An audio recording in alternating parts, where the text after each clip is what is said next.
Matthew Rankin.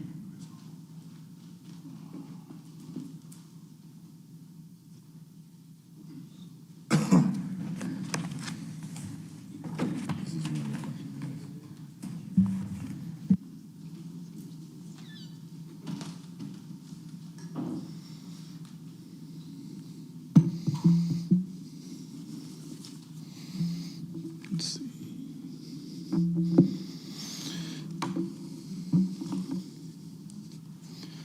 All right, Matthew Rankin, Corpus Christi, also known as HBO Matt. Nice to see you guys again. Y'all remember a little thing you had to settle, vote on Ortiz versus Murray earlier this year for $150K?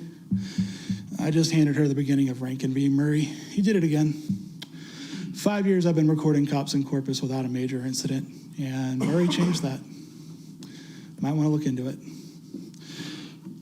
As far as carrying into council meetings, I told you guys last time, apparently another citizen also attempted and filed a formal complaint to the AG.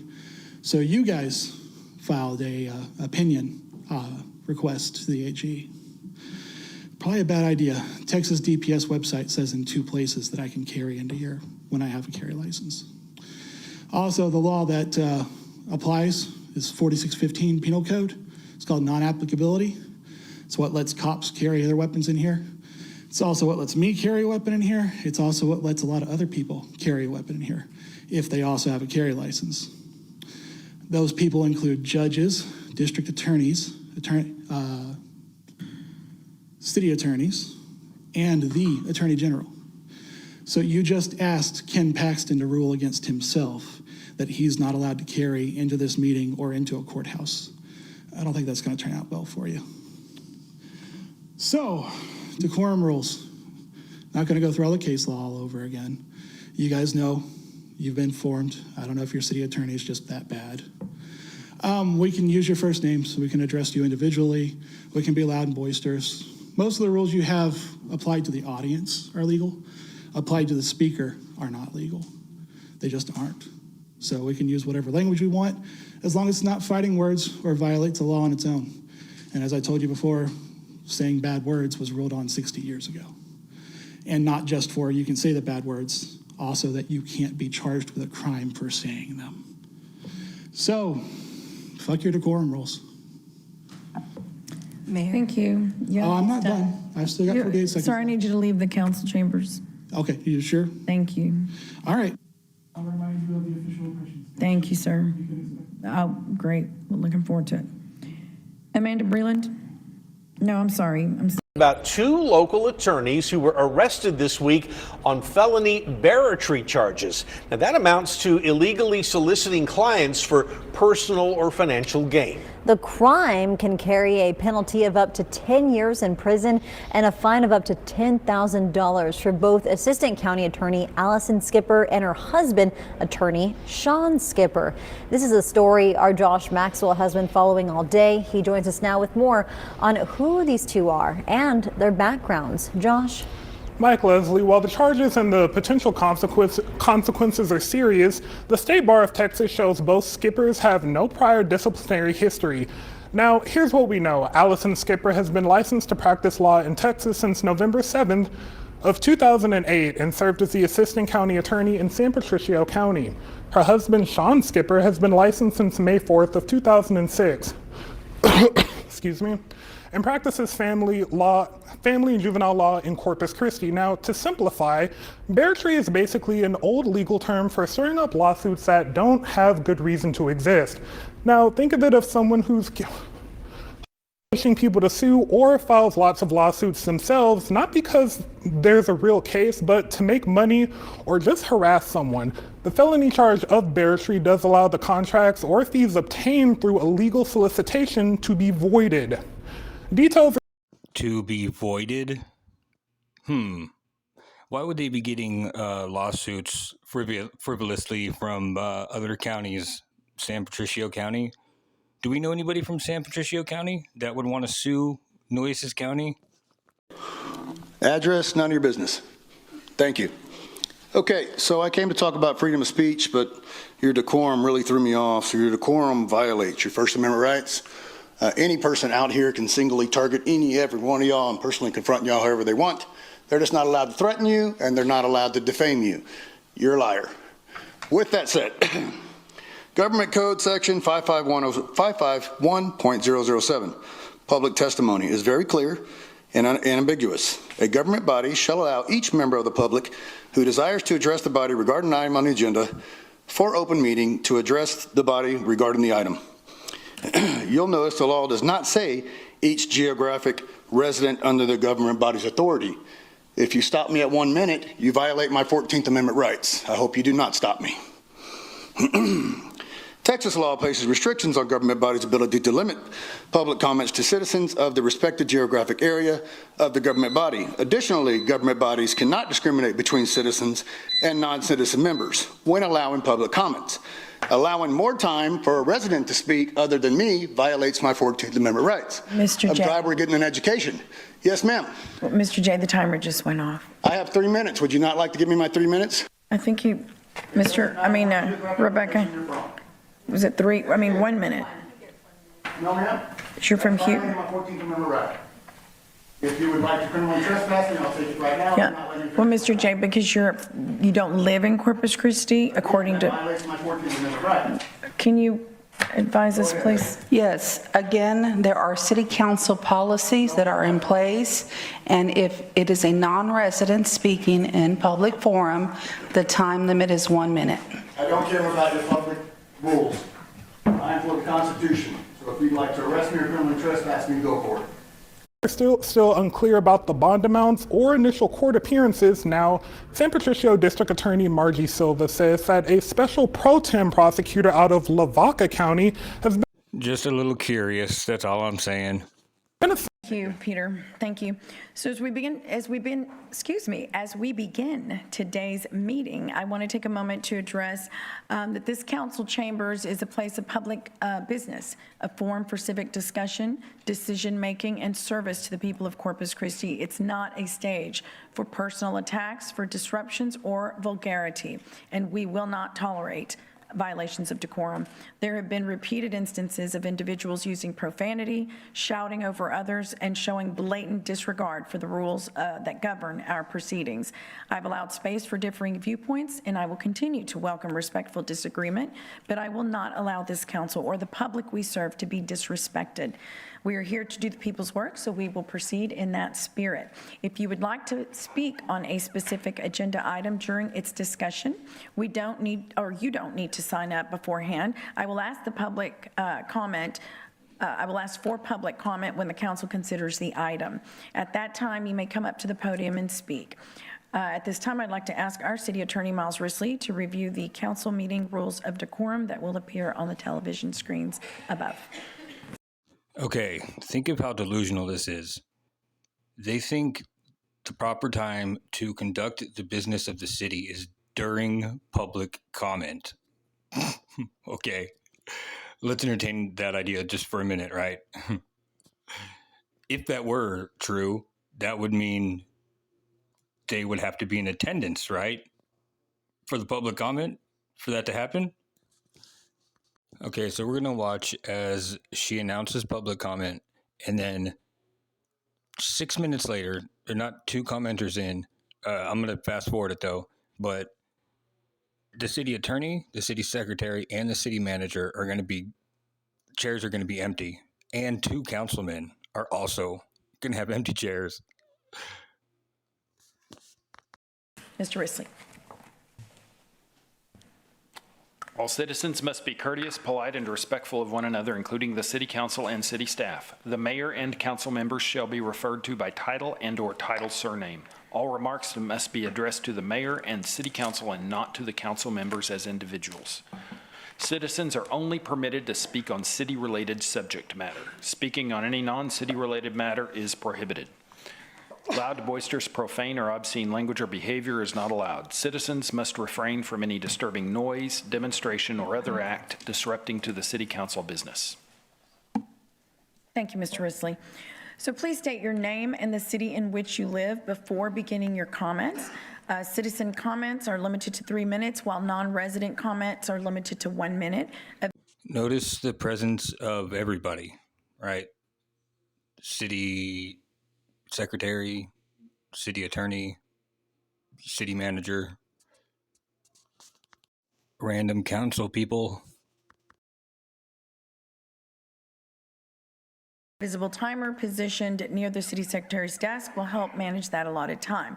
And if you have a petition or any relevant information, please present it to the city secretary and before you speak, and she will distribute it to us. So we will move on with our council agenda, and that puts us at section L, our consent agenda, items 2 through 17. Would any council member like to pull any items 2 through 17? Number 4? Okay, number 4, number 11. Any other items pulled? Would the public like would any request from the public to make public comment on any items 2 through 17?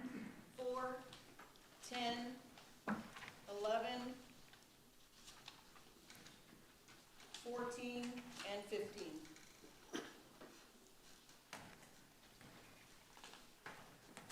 Okay, anyone else?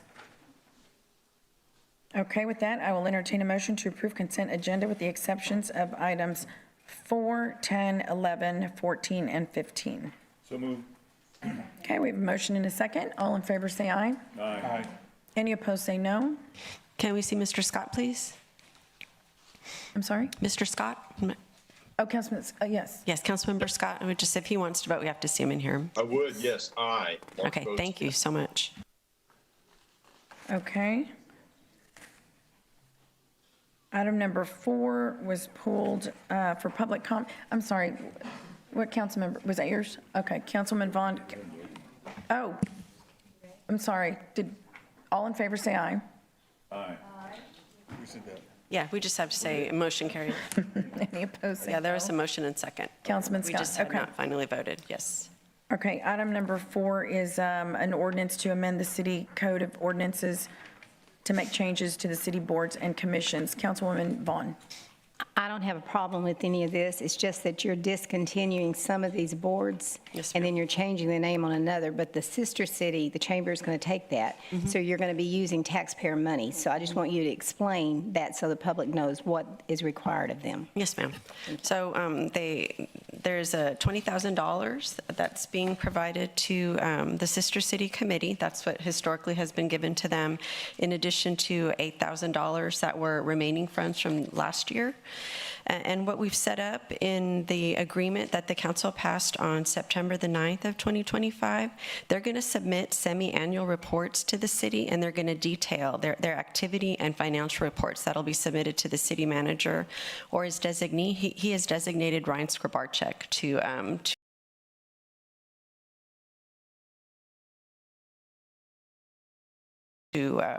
work with the committee. And they'll submit those reports twice a year. Each financial report will be prepared and signed by a certified public accountant, so we're sure where those funds are being sent. By May 1st of each year, they have to adopt an annual work plan and an annual budget. And in that budget, they'll include all sources of revenue. So revenues, expenditures, any fundraising that they have, all that will be included.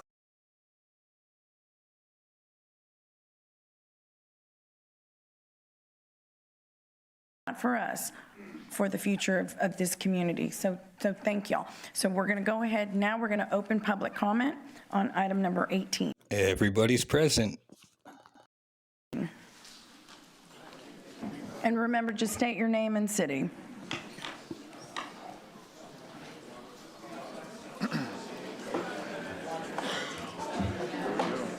There.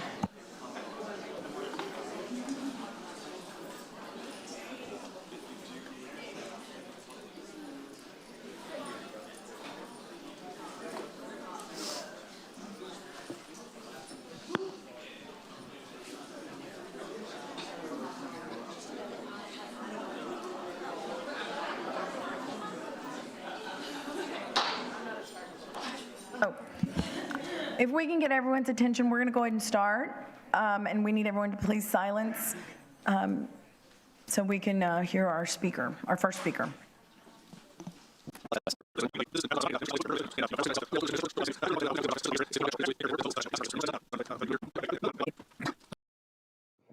explain to me how city business is being conducted without the manager, secretary, or the attorney. Bruce Landig, District 5. I support Inner Harbor DC.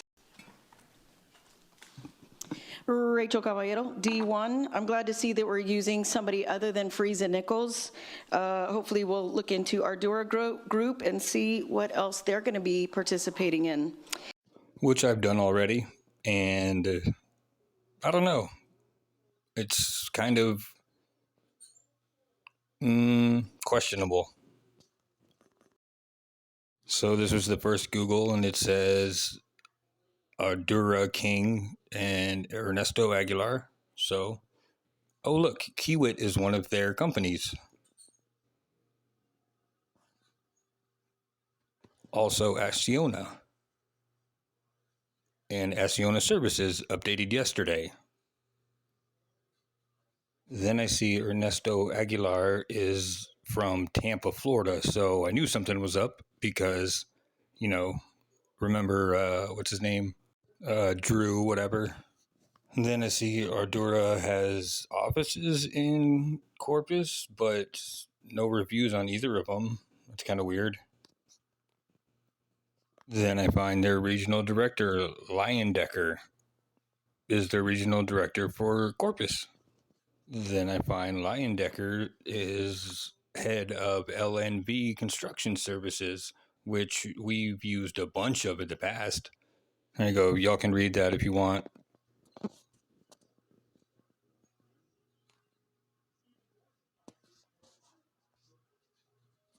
And then, so here we find president of LNV, managing principal till 2020, right? Leyendecker. And so upon further review, this is what he looks like. Leyendecker, right? Laredo. And then look, LNV, Jeff Edmonds, and all these are all compensation written into the contract. LNV, Edmonds, different values of reimbursement, sometimes not even signed, you know, crazy. And these are everywhere. All right, so upon further searching, Governor Abbott names Leyendecker chair of the Nueces River Authority Board. So he was appointed in 2019 the chair of the Nueces River Authority. Weird.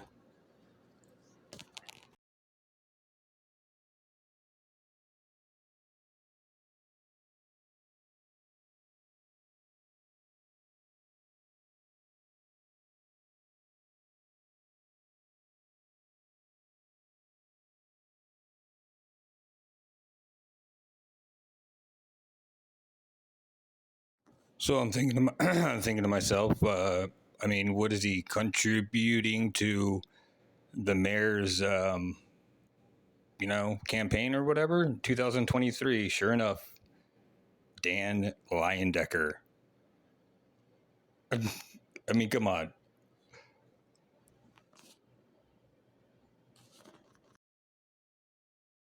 Remember I told you to remember that name Skobarczyk?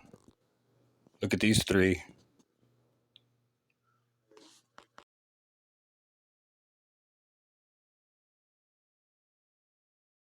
And now Ardura Group is getting $11 million from us.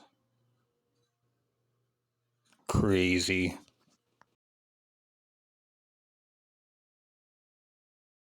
We'll look into Ardura Group and see what else they're going to be participating in.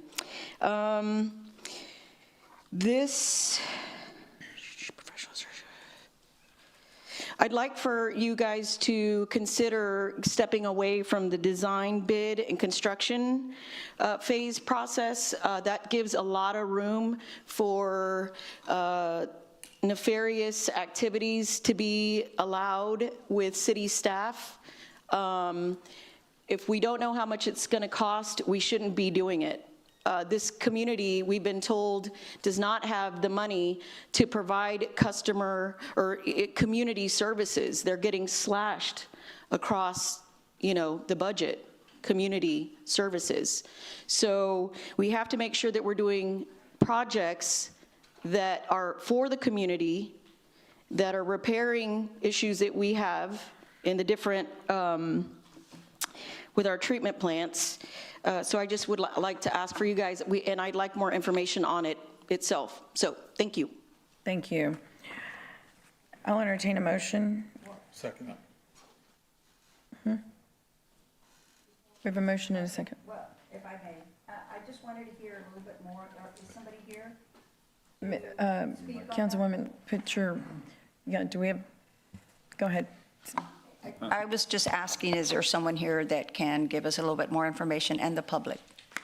So that would be you, Well, Jack. so I can tell you what the project's intended to Okay. do. It's an approved CIP project. And there's 2 plants at Owen Stevens, and this is in Plant 2.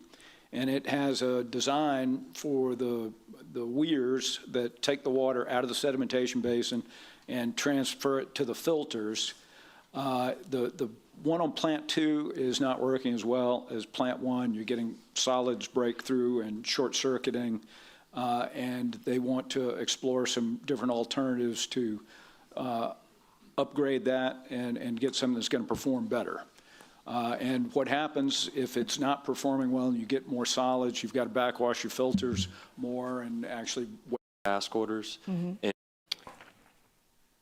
Freeze and Nichols, I thought we had already terminated them. So the Freeze and Nichols contract, it was a MSA contract with multiple task orders.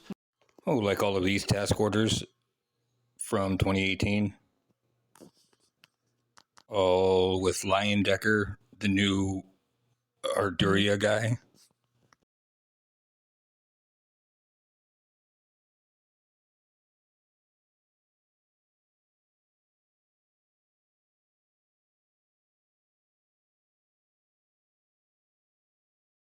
Billed on a monthly basis.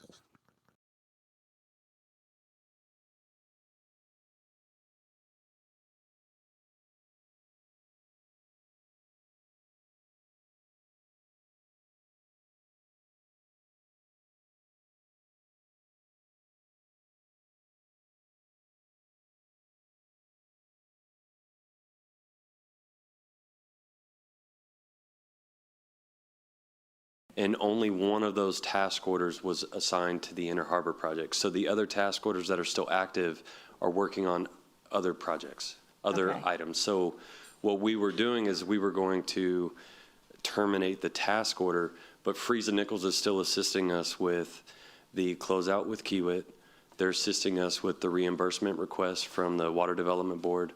And they were going to help us with, if we defease the loans, they were going to help us through that process as well. So we were keeping that open until we closed everything with the project out.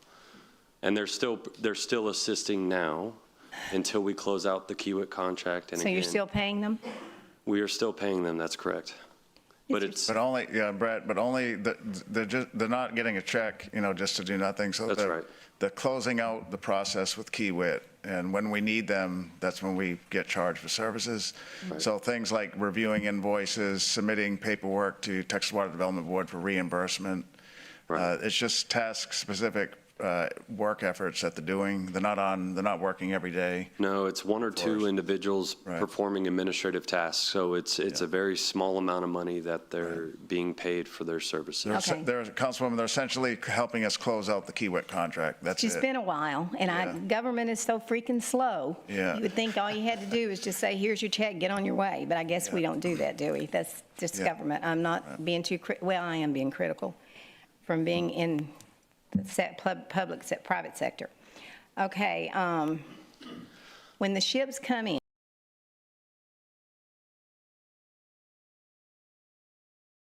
How much you want to bet there's no more investigation into this? A man has died following a serious accident at the Salina Auditorium on Thursday. The man in his 60s was a subcontractor with Antares Staging and Rigging and fell from a 60-foot catwalk. He was taken to Spahn Shoreline Hospital in critical condition, but passed away late yesterday afternoon. That's according to City Manager Peter Zanoni. Now, both OVG, who operates the facility, and the city are reviewing that incident. Shouldn't it say the cops are reviewing it?